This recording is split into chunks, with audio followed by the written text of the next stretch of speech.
Welcome back to Hardware Unboxed. A couple of months ago I checked out the Asus ROG Swift PG35VQ, a monstrous 3440 by 1440 ultrawide with a massive 200Hz refresh rate and proper HDR support.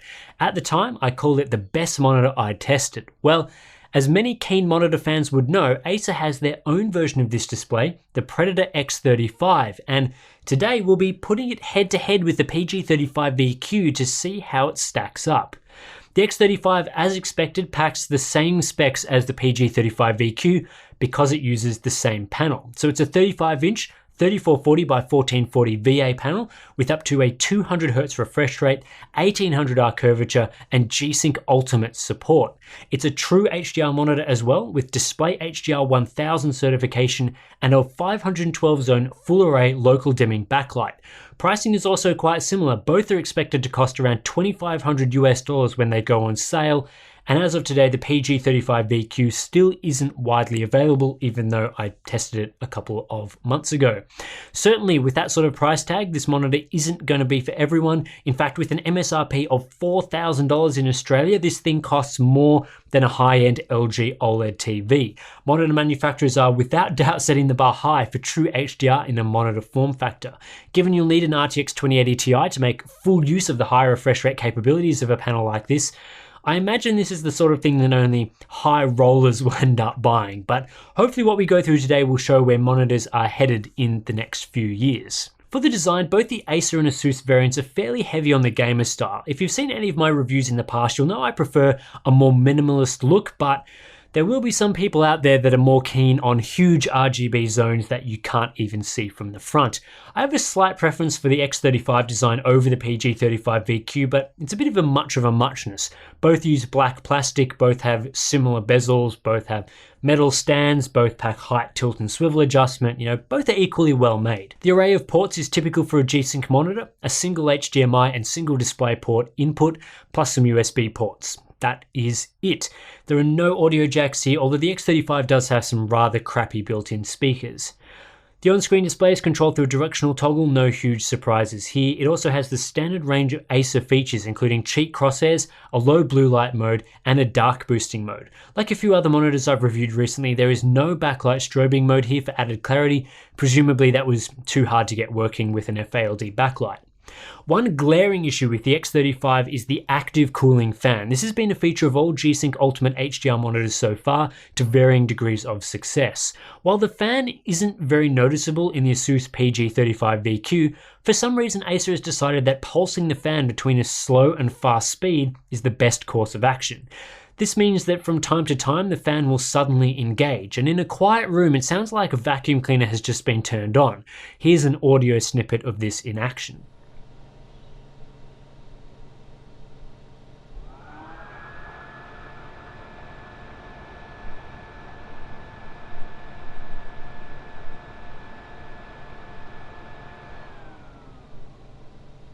I don't know why Acer has chosen this sort of fan profile over one that gradually ramps up and down as necessary. The PG35VQ and even Acer's previous X27 weren't as obnoxious as this, so it's really disappointing. Luckily, if there's any sort of game audio or other sounds playing, you probably won't hear the fan spinning up as it's not overly loud, but in a quiet room I found it really annoying. Moving into performance, we'll start by looking at response times. The monitor has 3 overdrive modes, the default being normal, which you can see here at its maximum 200Hz refresh rate. Couple of interesting things to note here. Dark level performance is really good for a VA panel. Only the transitions from full black suffer from slow response times. Basically everything else is very quick, which leads to a dark level average of just 8.48 milliseconds. Most other VAs will have sub 40% gray transitions run well over 10 milliseconds, but what we're seeing from the X35 in this mode is more akin to an IPS panel, which also tend to have weak performance transitioning from full black. The overall gray to gray average is 4.27 milliseconds here, very similar to the Asus PG35VQ, and this means that we are getting a true 200Hz experience. However, error rates are a little too high for my liking, an average error of 9% and crucially 20% of transitions having an error rate above 15% says that you may notice inverse ghosting at times. I'd like to see monitors have fewer than 15% of transitions with errors above 15% per my 15-15 rule, but the X35 is a little above that here. Not the worst performance, also not the best. Unfortunately, there really isn't a better mode than normal for 200Hz gaming. Extreme takes the monitor to a 2.72 millisecond gray to gray average and all but eliminates dark level smearing, but introduces severe inverse ghosting. And on the other end of the scale, switching overdrive off leads to no errors, but a 12.26 millisecond gray to gray average with high levels of dark level smearing. Even though the X35 fails the 15-15 rule in the normal mode, I feel it's the best balance of the three for gaming. While I haven't tested the PG35VQ under my new test suite, the results for gray to gray average between the X35 and PG35VQ are very similar in their optimal overdrive modes. This isn't a surprise as they both use the same panel, but what you can see here is the X35 does perform well, especially for a VA panel in terms of response times and refresh rate compliance. However, again you can see here that the error performance is pretty weak. It's crucial to note that the monitor does perform differently with the FALD backlight enabled. With a dynamic backlight at play, we now have two elements controlling response. We have both the liquid crystals and the LED backlights. So we get some pretty funky response time charts here with numbers that are kind of all over the place. My recommendation when using the FALD backlight is to move from using the normal to the extreme overdrive modes. The results here aren't amazing with some particularly slow transitions. It's kind of hard to get the backlight and crystals to transition well in tandem, but this is the best balance between performance and error rate. Surprisingly, there is nearly no inverse ghosting or dark level smearing when using extreme plus the FALD backlight, but that's come at the expense of smearing in other areas. The extreme overdrive mode is also my recommendation for 60Hz gaming. The gray to gray average here is higher at 6.3 milliseconds rather than 4.27 milliseconds like we saw using normal at 200Hz, but it's still decent enough for 60Hz. Input latency is okay without blowing me away. 8.23 milliseconds is a bit faster than Acer's older X34 monitor, but still indicates around 5 milliseconds of processing lag, helped by the faster refresh rate. Interestingly, if you turn on the FALD backlight, input latency increases by around 4 milliseconds. Presumably that's due to the additional processing that's needed to figure out what the FALD backlight should do. Power consumption is also an interesting thing. This monitor uses a lot more power than other ultrawides of a similar size, even when displaying the same brightness. The FALD backlight isn't a particularly efficient way of illuminating an LCD, consuming 20 watts more than non-FALD options. One of the key differences between the PG35VQ and the X35 is in their color performance. Asus has done a decent job of factory calibrating their offering, while Acer has kinda dropped the ball a bit here with the X35. And this is a flip of the situation with the 27-inch G-Sync Ultimate monitors, where I found the X27 was better calibrated than the PG35VQ. Anyway, here we have grayscale performance. The CCT curve really hurts performance here. While it does follow the sRGB gamma curve well, a delta E average of 3.16 is worse than the 2.37 we get with the PG35VQ out of the box. Saturation performance is also not as good as the PG35VQ, and that's down to a key difference in default configurations. Asus clamps their monitor to sRGB in the SDR mode by default, while Acer leaves their monitor unclamped. So Asus manages to hit a sub 2.0 delta E in our color checker tests out of the box, while Acer is above 2.0. However, default configurations are probably not what many users will actually use, so for the Acer X35 I'd recommend using the sRGB SDR mode and tweaking a few other things you can see here. The X35 disables the FALD backlight by default in the SDR mode, which I feel is the right move to prevent haloing in desktop apps, while with the PG35VQ it's enabled by default, although with either monitor you can set it to the other option. Unfortunately, these tweaks can't resolve the performance issues with the CCT curve, so grayscale performance is weak, especially compared to the PG35VQ, which when tweaked hits a sub 1.0 delta E average. But saturation performance is improved, now with a delta E average of 1.57, and color checker is decent, falling just above a 2.0 delta E average. It's not perfect, but it will do for gaming. Then of course we can perform a full calibration which basically resolves all of the remaining issues, especially that CCT curve performance. You could even create multiple profiles, one for the monitor when sRGB clamped and another when not clamped depending on your use case. Of course, the X35, like the PG35VQ, is also a wide gamut monitor, touting 90% DCI-P3 coverage. Out of the box, we get sub 2.0 Delta E averages when measuring against D65P3, simply because the monitor is left unclamped. However, I wasn't able to improve performance through OSD tweaks, unlike with the sRGB performance.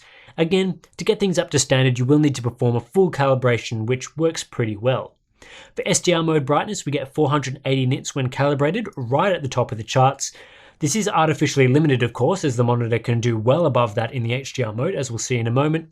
Native contrast ratio is unimpressive though, at just 2100:1, basically the same as the PG35VQ, but not nearly as high as some of the best VA panels I've tested. Luckily, we don't get much of a fall off when calibrated, so the default contrast ratio isn't higher than what I just showed.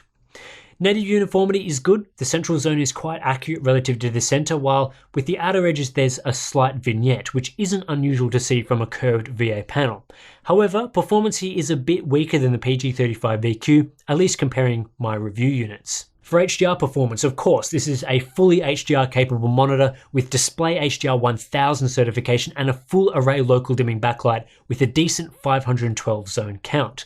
All the stuff you see in this checklist is what you're paying $2,500 for, compared to lesser HDR monitors that are often several $1,000s cheaper but don't check every box. Brightness is excellent from this monitor. It achieves over 900 nits sustained in a full white window, which then increases to as high as 1100 nits for a 10% window, with a slight fall off for smaller windows. The sustained performance of this panel is marginally better than the PG35VQ, as is the flash brightness. The X35 is capable of an 1140 nit full screen white flash, which definitely melts your eyes. This thing is seriously bright. For multi-frame contrast, the Acer Predator X35 is at the limits of my testing tools because the FLD backlight essentially turns off the entire backlight when displaying a fully black image. It's also at the limits in our best case single frame contrast test because again, the local dimming backlight is very good at dimming dark areas. This is where the FLD backlight has a significant advantage over semi-HDR edge-lit panels such as the MSI PS341WU. In our worst case test, which measures a bright zone right next to a dark zone, we achieved around double the native contrast ratio. So far, this is the best result we've seen. A lot of these great results are brought about by the FLD backlight with its 512 zones, which does a decent job of isolating bright areas and keeping dark areas really dark. This is how we get the spectacular HDR effect we're looking for. However, it's not perfect. We're still talking about zones that encompass thousands of pixels, so there will be haloing in some situations. This is mitigated somewhat by the VA panel, and I didn't spot much inverse haloing, but you'll definitely notice the backlight in action in desktop apps when, say, you're moving a bright mouse cursor over a dark area of an app. The good news is that unlike with edge-lit panels, you don't notice much haloing while playing games or playing back HDR video. The backlight is highly responsive and generally works well in these use cases. Alright, so that's all the testing data in. Across all the tests, in general, the Acer Predator X35 performs similarly to the Asus ROG Swift PG35VQ. Not that this should be any great surprise given the two monitors use the same panel, have pretty much the same specs and are trying to achieve the same basic thing. In a lot of key areas, this means we're getting very good performance. The 3440 by 1440 panel is definitely 200Hz capable with an average grey-to-grey response time below 4.5 milliseconds. Dark level smearing is better than average for a VA panel, and while overshoot could be better controlled, the balance here I think will be fine for gaming. The X35 also delivers excellent HDR performance for gaming, thanks to its bright backlight with 512 zones in a full array. If you want an ultra-wide monitor that delivers a proper HDR experience in today's games, and the HDR gaming ecosystem is better than ever these days, then this is the sort of monitor that you will be after. Unfortunately, in a few crucial ways, I think the X35 is not as good as the Asus PG35VQ. The active fan is louder and ramps its fan speed in an annoying way, and its factory color performance isn't as good. When you're spending $2,500 on a monitor, I'd really expect a good level of out-of-the-box accuracy. The PG35VQ delivers this, while the Acer X35 doesn't, and when we're talking about two monitors that are otherwise quite similar, this is what it ends up boiling down to. So if you're tossing up which monitor to spend $2,500 on, my nod right now goes to the Asus PG35VQ. The Acer model isn't bad though. If it ends up cheaper in your region, then it's definitely still worth considering, especially for a few $100s less. That said, in Australia right now, it looks like the X35 will end up being a bit more expensive, so there will be a bit of variance in the pricing, I'd imagine. That's it for this one. If you like our monitor reviews, give the video a like and subscribe for more reviews in the future. Consider supporting the channel directly, either through signing up to our Patreon account where you can get access to stuff like our Discord channel, or by buying some merch like the hoodie that I'm wearing right now, and I'll catch you in the next one.